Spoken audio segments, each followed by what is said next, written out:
Welcome to the United States of Tiffany. Our commentary offers a humorous take on wrestling. Please note, we're not bullying or attacking the wrestlers. We're engaging with the choreographed sport and its storylines. Our jokes and observations are about the characters and storylines, not the real people behind them. Tourists and citizens alike, welcome. Enjoy the show, and remember, it's all in good fun.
Okay.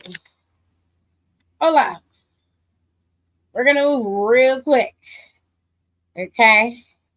We ain't going to keep y'all too long. First things first. Sheamus is injured, shoulder injury. So he has been removed from the tournament, and it is undetermined as to who LA Knight's opponent will be. I imagine that Nick Aldis and Adam will come up with something. But I would have had two people competing on SmackDown today. So yeah. But we didn't get that, and it's okay. It's cool. It's cool. It's no biggie. But Sheamus is out. Unfortunately, he is injured. It's very sad. I was looking forward to seeing Sheamus facing off against LA Knight, but to be honest, I'm glad he didn't win the tournament. I didn't want him to win the tournament. I'm not glad he's injured. I'm just glad he didn't win the tournament. Moving on. We had a couple matches that I want to get out the way before we get to the segments. Okay, before we get to the segments. Ilya Dragunov had a match against none other than Judgment Day's JD McDonough. Now, these two have had a storied past, so them competing against each other in this match wasn't that bad. A bad decision. It was an instant gonna be a good match right out the gate, and they, for the most part, lived up to that expectation. Both men excelled in this match. They both looked great. They both performed well. I have no complaints. But currently, now, the champion still is Ilya Dragunov. And for some reason, Ciampa has a hard-on for this United States Championship, especially now that Dragunov has it. And because Dragunov refuses to give him an opportunity at it, he seems to be continuing down this path of waning himself away from Johnny Gargano and focusing strictly on the United States Championship. So I guess eventually we will see the breakdown of DIY and the rise of Ciampa and, of course, Gargano as individual singles competitors. Hopefully we'll see that soon. But for now, here we are. Okay. Now, let's get to the next match. The next match on the card, speaking of tag teams, was Ciampa and Gargano. This match was okay. They were going up against Axiom, Fraxium. It was Fraxium they were going up against. It was Axiom and Nathan Frazier. In this match, they distracted the referee long enough to allow Candice to get involved, and then Gargano took off Axiom's. Candice did. Candice did it. Candice snatched off his mask, and they still have it, by the way. I don't like that. I really don't like that. I want them to stop using that as a trope. It's very, very, very, very disrespectful. Please, please, please do something else. Like, y'all don't have to do that to get heat. People just don't naturally like you. So You don't have to do all of that, but it is what it is. Um, Hello, how y'all doing? How y'all doing? Anywhoosies, unfortunately for Axiom, the distraction and of course with his face being exposed, that caused them to lose the match, and Champa and Gargano walked away with the win, and Axiom Mask for whatever reason. I just don't like it. I think it's just cheap. It's a cheap fucking way to get a win, and I hate it. So we had two of the last of the first round tournaments happening on the show today. Let me see if I can pull up the bracket, because they always put the bracket on TV but never give out the graphic nowhere, and I hate them for that. So the first match we saw was between Carmelo Hayes and Bronson Reed. I'll get to that match last because it'll lead into what happened at the beginning of the show. So let's go to the second match in the tournament. This was the final matchup in the tournament. Finn Balor was going up against Penta. Decent match between the two men, but Finn Balor could not contest against the Mexican Destroyer. He got laid out. Match was over. Murder, she wrote. Penta advances. And of course, Finn Balor is out in the cold again. Then we have Carmelo Hayes facing off against none other than Big Bronson Reed. Big bitches. So in this match, I was rooting for Carmelo. He is my pick to win this whole tournament. I want him to win. And of course, I'm excited to see how this is all going to play out later. But Monday is the quarterfinals. And the quarterfinals will have Carmelo Hayes facing off against Gunther. Now, the way that Carmelo Hayes won this match was very simple. You see, in the beginning of the show, the Vision kicked off the show. And they decided that they were going to be out there, not big meaty men slapping beat. Y'all, wow. They decided they were going to go out there and try to talk for a long time. And I don't understand why, but they tried. The Usos interrupted, and Paul Heyman basically told him, we got the numbers game and y'all don't. You should have been paying attention when I was teaching y'all that.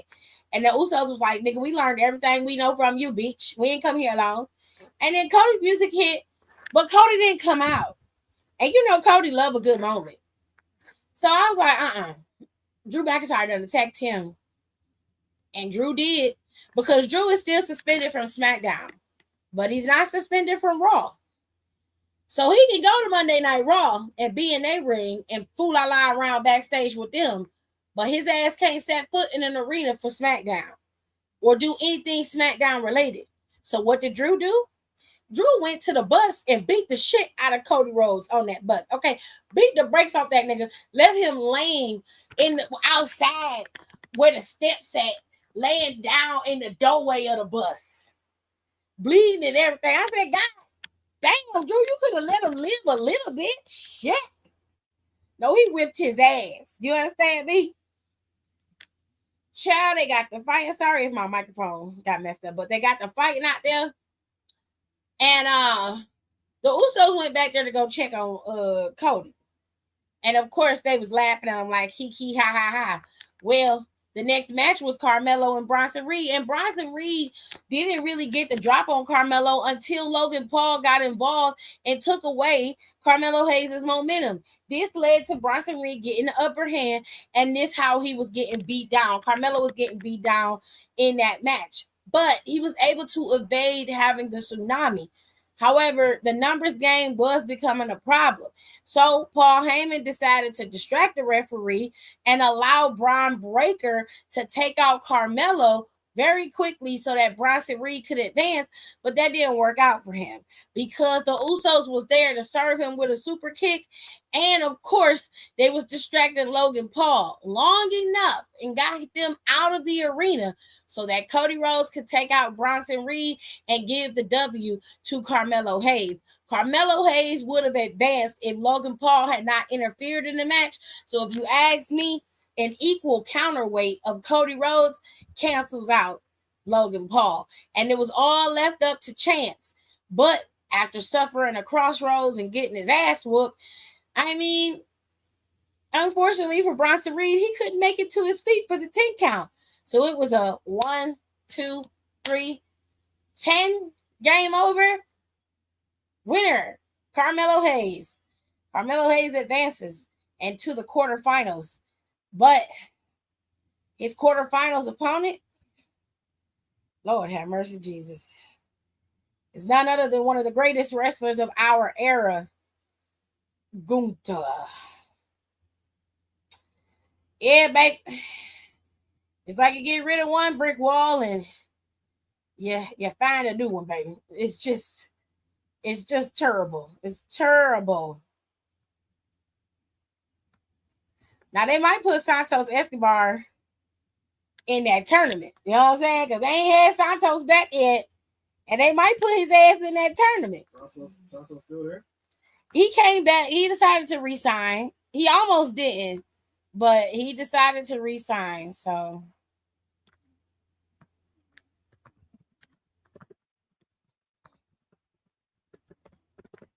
now,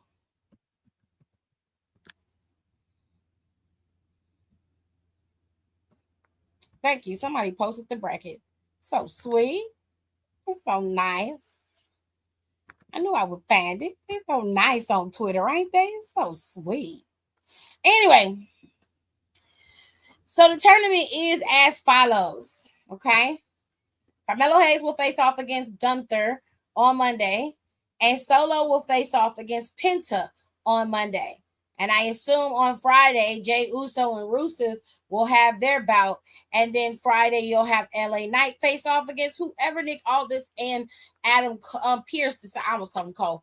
Pierce decide to go up against LA Knight. Now, if it was me, I would take the losers out of each match and have them compete in a battle royal and then let them, proceed forward. You know what I'm saying?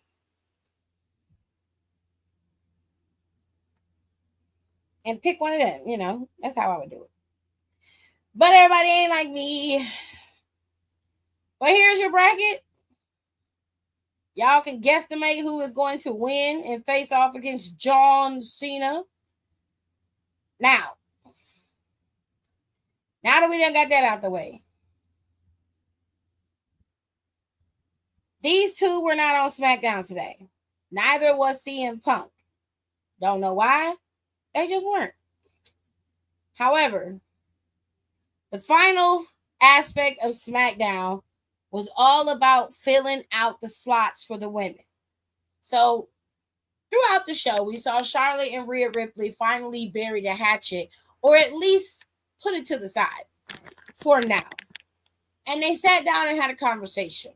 Rhea made it very clear that while she understood what they did to each other a few years ago was all about proving who was the better of the two. And she said, I'm sure that is going to come up again. But she said, there's nobody I would rather go to war with than you. You, your competitive spirit, the nature of you, you're one of the greatest warriors we got. And I need you for my team. And Charlotte basically said, yes. And then Rhea said, okay, you can trust me too. And they buried the hatchet for now. Okay. They went out there later on tonight and they presented a united front. Rhea made it very clear that she would go to war with nobody else other than her homegirl Io, the two new homies of Bliss and Charlotte, and then this new addition, which happened to be none other than y'all favorite wrestler, AJ Lee, or your wrestler's favorite wrestler. Then the girls got attacked. Nia decided to put some clothes on today. On Monday Night Raw, she just came out there dressed like she was finna go take a nap. But today she decided to put on some clothes. And Lash looked like she was finna go to the Ice Capades. I don't know what was going on with her. She had they was in Colorado. It's a little cool in Colorado, but she had on the little faux mink hat and the little glove thing. I said, God damn, it ain't that cold yet. I said, girl, is you about to go out there and do a pirouette twirl into a 360 spin, bitch? What is you doing? But that's my girl. I ain't gonna give her too much. Because that's my girl. They all attacked her. Everybody. They came out there and they beat the brakes off of Charlotte. Now, when AJ Lee figured out what was happening, she ran down there and then she ran into Becky, just knocking her to the ground, which Becky weighed about she got the weight of a whisper. So I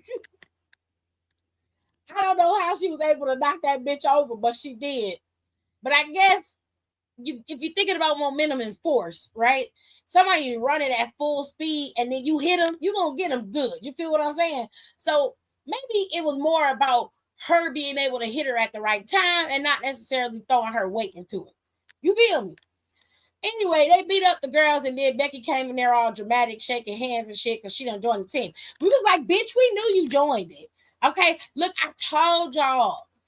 Y'all got to stop sleeping on me. I knew this was happening the moment that fucking it was right when what's her face? Maxine said she found somebody to train her.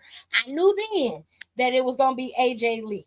The reports had came out about AJ Lee and Becky being the ones to join the team, and I was like, okay, I don't know how they're gonna set it up, but I figured it out once Maxine started talking about she got a coach, and I said, okay, I got it now. I said, a mess. I knew she was going in there. I wasn't surprised. I know she wanted to be a part of War Games. If you was a diehard wrestling fan like her, and you was one of the best in the business, like they say, you would want to be a part of that too. Plus, the women have been able to do more and have more freedom, and you in existing in this world now. I would do it. I would do it hands down. You feel me? You just not gonna be putting me through no tables and shit. You got to be crazy to be a wrestler. You have to be crazy to be a wrestler because the amount of pain that you go through to do that shit is astronomical. Hats off to you bitches. But let me tell you something about Nia Jax's ass. That bitch nasty. Okay? She was in there doing that annihilator on Rhea Ripley like she was fucking her to death. That's nasty. You's a nasty bitch for that. We did not need to see that. It was little kids watching. You just bouncing on imaginary dick in the ring. You're nasty. You're nasty. Respect yourself, nasty bitch. You're just nasty. Anyways, Saturday, if you want to get a little break from WWE and watch some really fun, cool wrestling, AAA has their show. And the show has a bunch of matches on it. Okay. Why you gonna be like that?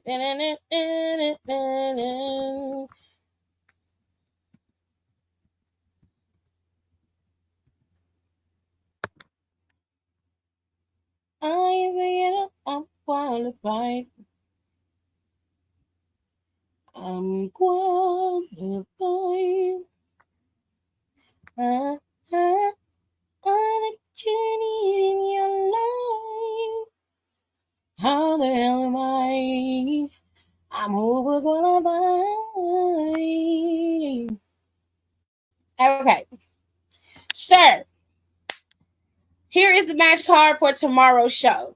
Dominic Mysterio is facing off, and Dominic Mysterio and El Grande Americano are facing off against Dragon Lee and El Hijo del Vikingo. Okay, the AAA Mixed Tag Team Championships are being defended. Chelsea Green and Ethan Page will defend against Lola Vice and Mr. Iguana. La Parca versus Galeno del Mal, Psycho Clown Pagano, Dave the Clown, and Murder Clown versus El Miesas, Forestro, Mecha Wolf, and Sanso, and Octagon Jr. versus Javon Evans versus Axiom for the number one contenders match for a AAA Cruiserweight title shot. Javon Evans is the hardest working man in wrestling right now, having went through a brutal match with Gunther, an even harder match with Dark State, and now having this match. That man has wrestled at least 3 times this week alone, and that is outworking just about everybody on all 3 rosters. 4 if you include TNA. It's nuts, okay? But those are all the matches that are happening tomorrow. I'm going to be watching that at my leisure and having a good old time because I love AAA when it's fun and it's high octane and interesting. I like watching AAA. So I'm going to watch it. It's going to come on YouTube. So you don't have to worry about paying for a subscription or anything. It's on YouTube for free. Okay? So on the YouTubies. Now, NXT Gold Rush continues next week. And John Cena will be announcing his picks for the Iron Survivor Challenge matches that are happening at Deadline on December 6th. Okay. Deadline is December 6th. Okay. On Saturday, they're going to be in San Antonio, Texas. And there are going to be a couple matches. Ricky Saints is facing off against Obafemi. And I guess this is one last time for that NXT Championship. All right. And we have the 2 Iron Survivor Challenge matches. And I'm pretty sure we'll probably have some other stuff going on as well. But ladies and gentlemen, that is it. That is all. Okay. Bro. It was so much going on. Okay. So much going on. But SmackDown was a good show. If you missed it, you really missed out on some really good matches and some good setups. They continue to set up War Games for the men. I imagine the advantage match will be Monday for everybody, or they'll have the advantage match for the women on Friday or whatever. I'm not sure how they're going to do it, but Monday they should be setting up for War Games and having the advantage match for one and moving into the advantage match for the other. We know that John Cena is facing off against Dominic for the IC Championship, and we also know that Nikki Bella has terribly acted her way into a title shot against Stephanie. So we got that, okay? But we know that everybody's going to be all hands on deck this next week because it's leading into Survivor Series, and Survivor Series is the final PLE of the year. So they're going to have to go out with a bang because there's no other way to do this other than to go out brawling. Now, the advantage matches should start next week. We should get one on Monday and then one on Friday, right before Survivor Series.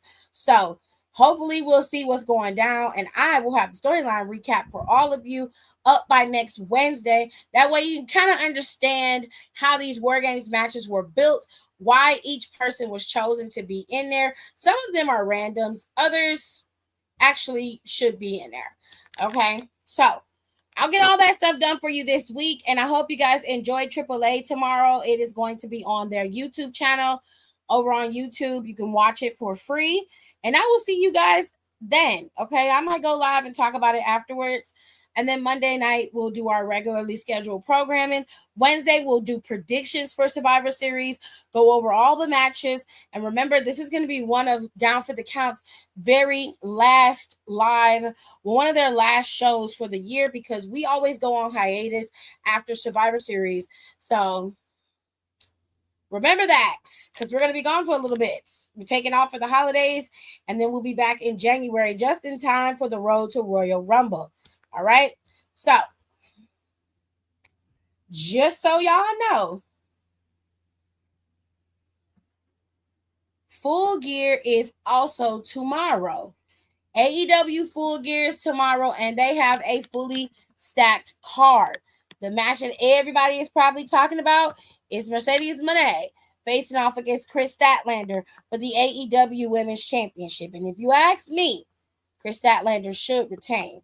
But that's just me. We'll go over it, but hopefully we will see who wins, because this match is supposed to start, or the show is supposed to start, I think it starts at 7. I'm not sure. But Full Gear is Saturday as well. So let me give you guys the card for Full Gear right quick, just in case you want to know.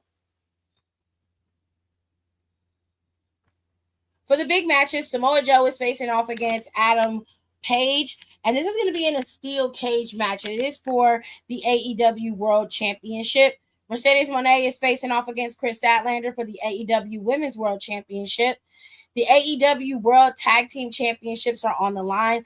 I don't understand why Bro Dito is facing off against FTR, but whatever makes you happy. Kyle Fletcher is defending his TNT Championship against Mark Briscoe in a no disqualification match. Stipulation in this match says, if Fletcher wins, Briscoe joins the Don Callis family? What the fuck is going on? Oh. Well, this is interesting. 2 members of the Hurt Syndicate are starting off the Full Gear Casino Gauntlet match. The winner of that match will determine the first ever AEW National Champion, and Bobby Lashley and Shelton Benjamin are facing off against each other. Interesting. Jon Moxley is facing off against Kyle O'Reilly in a no-holds-barred match. Does Jon Moxley ever do a regular match? No. Does he ever just do like a regular match where there's no extra stipulations? Like, does he ever do that? Because I swear to God, it's been like months and I have yet to see that man just go in a one-on-one bout where he doesn't have to bleed or do anything fucking crazy. Like, what's going on? Anyways, Kenny Omega and Jurassic Express are facing off against Josh Alexander and the Young Bucks. They're calling this the $1 million match. I don't know what that means. So, you guys figure it out. Pac is facing off against Darby Allin. There's no stipulation, so I imagine that's a regular ass match. There's a fatal 4-way, a 4-way tag team match. Winning team picks semifinal match stipulation.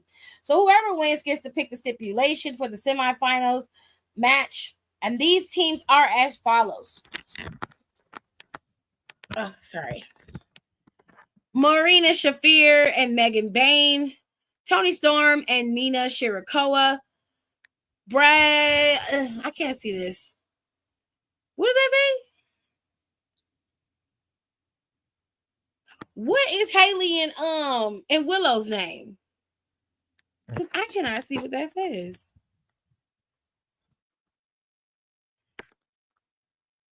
Is that Babes of Wrath? Babes of Wrath is some crazy shit. My eyesight is killing me. I'm like, what is that? What is it? Says Babes of Wrath on the damn thing. I can't see worth a damn. Then we have the Tailgate Brawl 4-way. The $200,000 Tailgate Brawl 4-way. You've got the Bang Bang Gang, Big Bill, Brian Keith, and you have Anthony Bowens and Max Caster, who have reunited, and the Outrunners all in the Tailgate Brawl 4-way. And this is all the AEW Tailgate Brawl. This is all happens before the Full Gear show. So Big Boom Justice, and they call him Boom and Doom, are going up against RPG Vice. El Sky Team is going up against the Don Callis family. And this is for the CMLL Trios Championships. And then we have Eddie Kingston and Hook facing off against the Workhorsemen. This is all happening on the pre-show. It's very ow. Fuck's sake. I heard. It's very interesting that they have Okada and Takeshita over on the pre-show for one of their PLEs. It's wild. Anywhoosies, that is your full card for Full Gear. For those of you who are going to be watching Full Gear, I hope you guys enjoyed the show. I'll try to give you guys the updated results when we go live after we get done watching AAA. All right. With all that being said, ladies and gents, I will see you guys tomorrow after the shows are over. Thank you so much for listening to me rant and rave about wrestling today. And I hope you guys enjoyed it. Bye. Thanks for tuning in.